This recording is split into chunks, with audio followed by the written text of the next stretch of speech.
Hi, everybody. It's your old pal Karma again. Welcome to episode 22 of My Life Stories. For all my returning viewers, and especially for my subscribers, thank you for all your feedback and support. And if you're a new viewer, please consider subscribing to this channel. Today's video has been sponsored by LifeTech for You. A link to LifeTech for You has been listed below. I have a malicious compliance story to read to you today. For those of you that don't know, a malicious compliance occurs when someone asks or demands that you do something and you give them exactly what they ask for. As always, I hope you enjoy it, so sit back, relax, kick up your feet, and listen. The name of this story is Why Don't You Learn a Second Language? Backstory. I worked as a trainer for a well-known insurance company. A major reason I got this position was because I was the only applicant that spoke fluent Spanish. The story. As part of my job description, I was required to review or call coach all the call center representatives. These call center reps sold insurance policies to homeowners in 48 different states.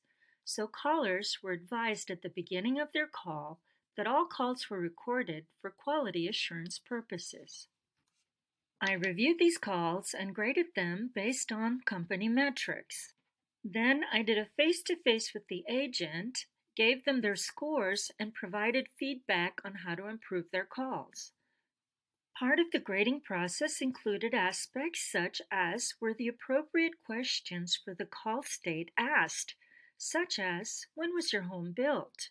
If the home was built prior to 1971, it was appropriate to ask if the home contained lead-based paint. Or agents were required to verify that the property did not have an underground propane tank.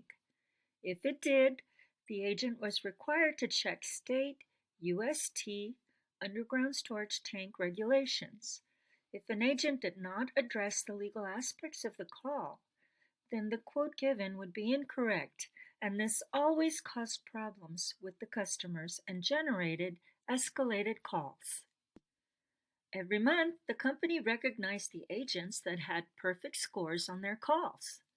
They had a ceremony with a luncheon, pictures were taken for the company newsletter, and the CEO personally handed them their bonuses. The company also paid the taxes on the bonuses. As a result, all the agents were open to feedback. A failing score on 2 calls meant that the agent would be written up and sent to HR so that HR could determine what the next step would be. They either recommended additional training one-on-one with me or termination.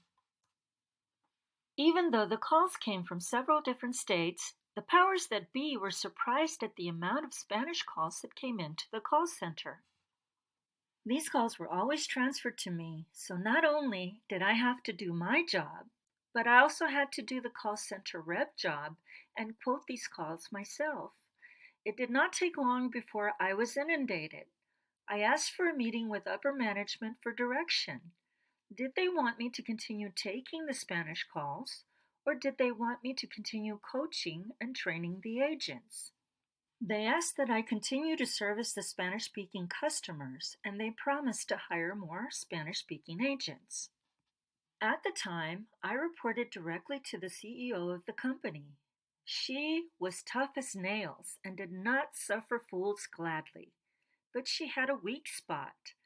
That weak spot was a toady I'll call TG. TG was the CEO's yes man. He tried to be hard as nails too, but it was glaringly obvious that he did not know what he was doing.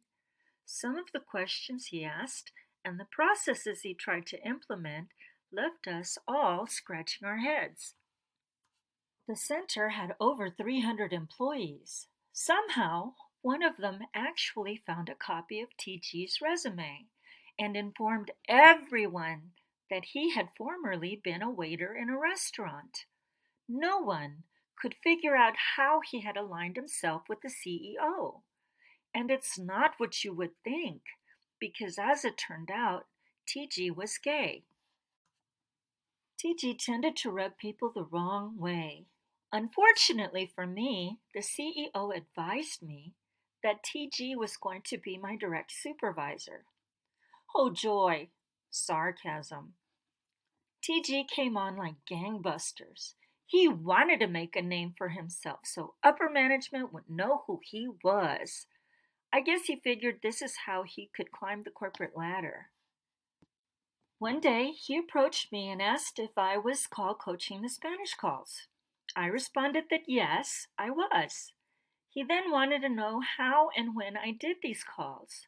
I responded that when I turned in all the scores for the calls, I would include a copy of the scoring sheet with the feedback on it.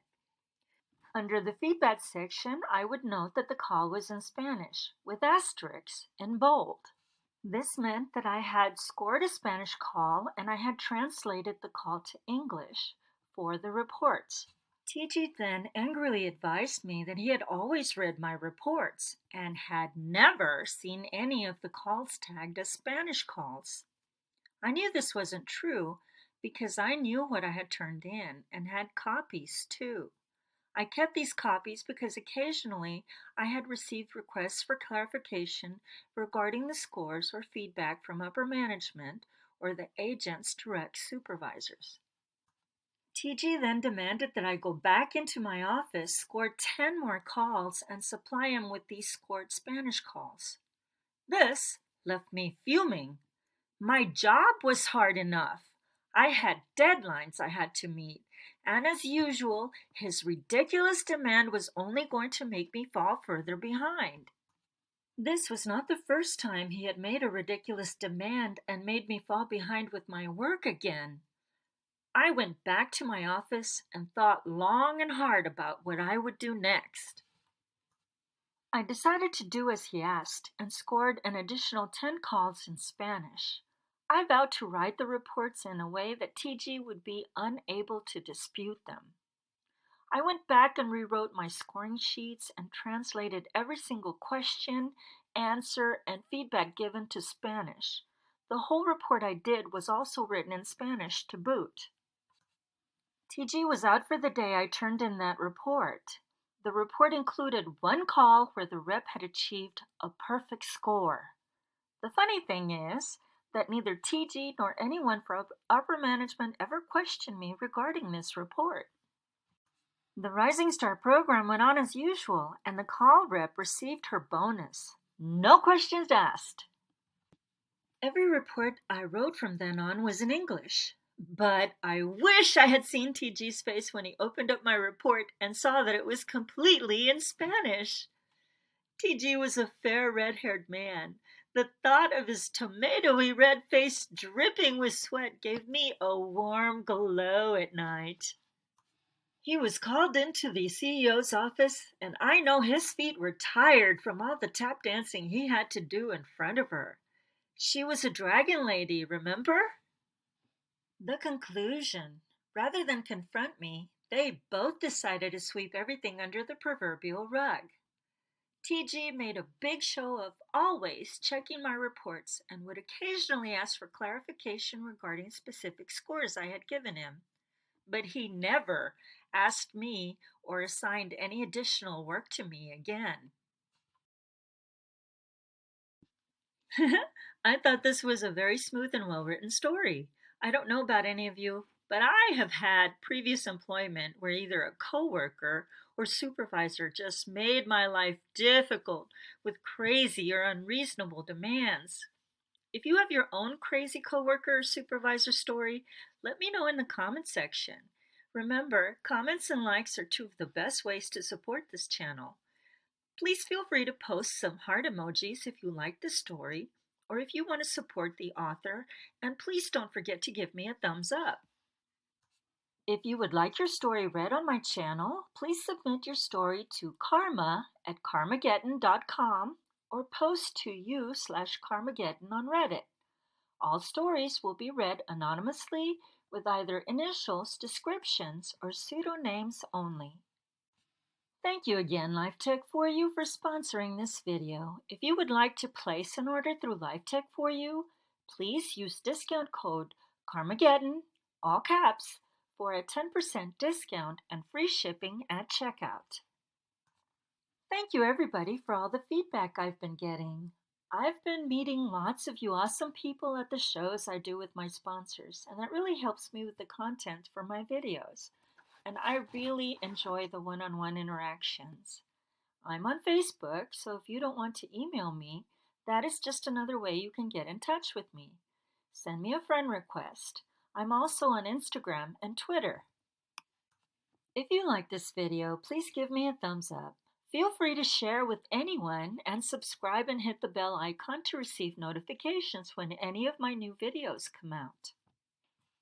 So that's my video for today. And remember, do something nice today.